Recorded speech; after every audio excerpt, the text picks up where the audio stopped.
And I just love it. I'm the world's worst. But I hope we can, I do want you to know that I have arranged for the state police to provide us with 4 psychiatrists who are at the back of the hall there, and they'll be glad to give personal service to anyone who needs it on the way out. There's so much to say. Senator Benham is Arkansas's greatest living proof for why we've got to have the moral majority.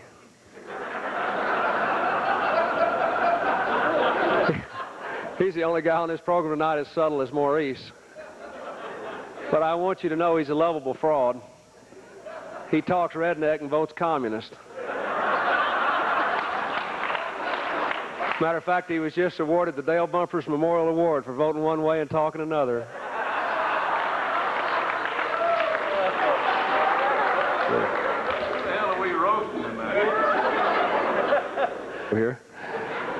Did you hear him? The first thing he did was insult the governor. You know, I'm glad you finally showed up. I want you to know I did my best to wait till after you talk. I just mistimed it.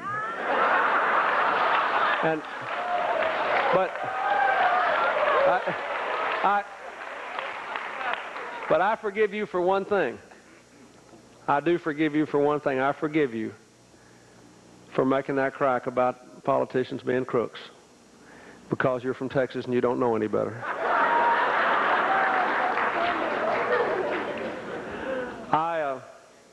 You know, we went up to Springdale the other night and did one of these for Lee Zachary, and I thought we'd hit the bottom of the barrel, but I was wrong.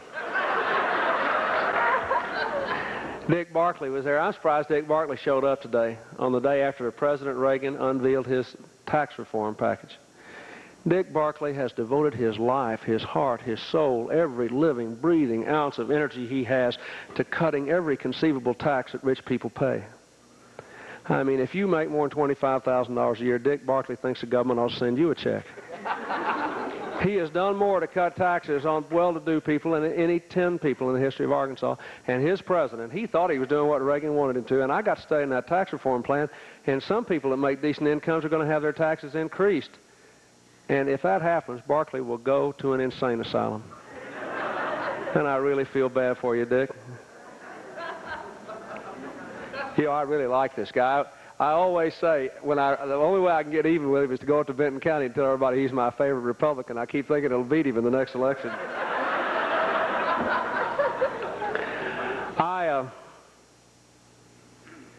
I want to say one other thing, one serious thing here. I have taken so much grief on this homeschool issue. Can you believe it? I mean, can you believe it?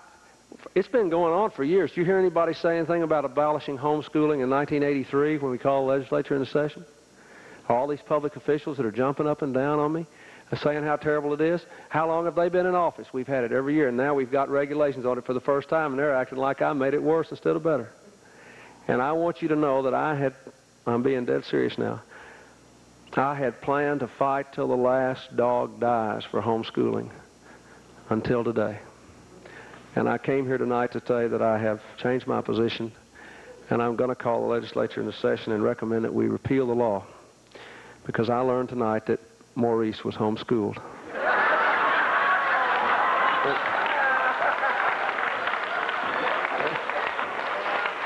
And I don't have a leg to stand on.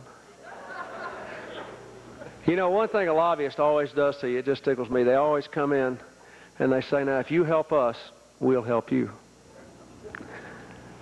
And Maurice is particularly good about this. I mean, he lifts those eyebrows, you know. And if you don't do what he wants, those big old tears come in his eyes, you know, and I hate to see a grown man cry. And then if he thinks you're about to do what he wants, he gets that, if you help us, we'll help you deal, you know. We'll get on a roll, we'll do things. We got lots of votes, you know. Well, the other day, I was in my office, and old Maurice was telling me, he said, you know, you have done more for tourism than any governor in the history of our state. We got the Labor Day opening, and you took all that grief on that, and staggering increase in advertising that you went along with, and now we got 5 members of the Parks and Tourism. You have really, and boy, we're going to deliver our people to you because of everything you've done. Then I pick up the paper and I see that Bill Barnes has had a reception for Frank White at Mountain Harbor. So he can tell everybody what a sorry governor I've been. And I just want you to know, Maurice, I don't hold it against you, but I have found a solution for the dioxin at the Vertac plant in Jacksonville. And it'll be on the road tomorrow up there. I want to say, I wish y'all had laughed about that. I don't hold it against Barnes. He can't help it. He's just a sick Republican. You know, I've done everything I could to educate him. It won't matter what I do. He'll still be for white, even if he repeals the homeschool law and repeals the Labor Day deal and all that. You can't hold it against it. That's one thing we got as a democracy. I just pointed that out because the next time Maurice says that he can deliver all of his people, I'm going to remind him that you're individuals with character and judgment of your own. I want to tell you one other thing, too. I really hope Lonnie Clark deserves a lot of credit for getting this advertising budget up. But he did it in all the wrong. When Lonnie Clark came to the legislature, I thought to myself, here's a guy who represents a tourist constituency. And he's going to have such a good influence on Maurice because he's nice and articulate, and he's well-educated, and he's soft-spoken. And Lonnie Clark is going to change Maurice Lewis's personality. Not on your life. You're looking at Dr. Jekyll and Mr. Hyde back there. Lonnie Clark put on his Maurice Lewis personality. And I forget, Lord knows, we increased the advertising budget $500,000, I think, this time, because Lonnie learned how to behave like Maurice. So I guess it worked all right. You ought to give him a hand.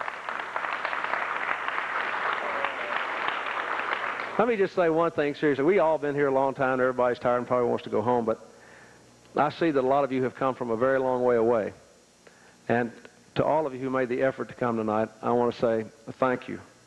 I've also come from a very long way away, and I came back a day earlier than I meant to come back from our trip in California because I heard about this and I wanted to be part of it because of the respect that I have for Maurice. And I do want to say two things. I have been obsessed, as I'm sure most of you know and some of you made jokes about tonight. I have been literally obsessed as we approach our 150th birthday as a state with two things. One, giving our people a genuinely, nationally competitive system of education. And two, making sure we have a genuinely competitive economic environment. For us, that means making the most of our assets, as well as trying to overcome our problems. And for us, that means tourism and everything else that we can generate because of our natural resources and the things that the good Lord gave us. Yesterday and the day before, I spent almost 5 hours total working with people out in California trying to generate more interest in making movies here, which is something that's quite compatible with what a lot of you do. But I can honestly tell you that I have never, ever had Maurice deal with me on any issue when I didn't believe that first he believed in what he was doing. If he has ever come in and lobbied for something on your behalf he didn't believe in, you can sure fool me.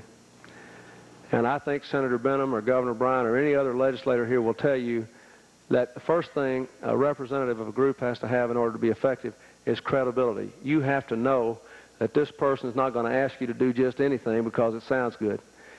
And Maurice always communicates a sense of conviction about what he does. And I think that's very important. So he has great credibility in the governor's office and with the legislature. Second thing I want to say is that he always puts what you do in a fair context. He always reminds me, for example, that you people in the Hospitality Association are probably the most cohesive and vigorous and successful group of small and medium-sized business people in this state. And that no other small business sector accounts for so many jobs in a state that we all know needs even more. So I can tell you that we all pull his leg tonight, and we've talked about how pushy he is and overbearing and all that. The truth is, he's real, real good. He's worth whatever you're paying him, and then some. And I am really proud that I've had the opportunity to work with him. I promise you it is much easier to do what is right and to be effective as a governor. Much easier if you have someone who really does represent his constituents, does it well and honestly and forthrightly. So he has helped you, but he's also helped everyone else in Arkansas to have a better state to live in because he's done his job right for you and for all the people of our state. And I'm very glad that he's my friend, and I'm honored to be here tonight. Thank you very much.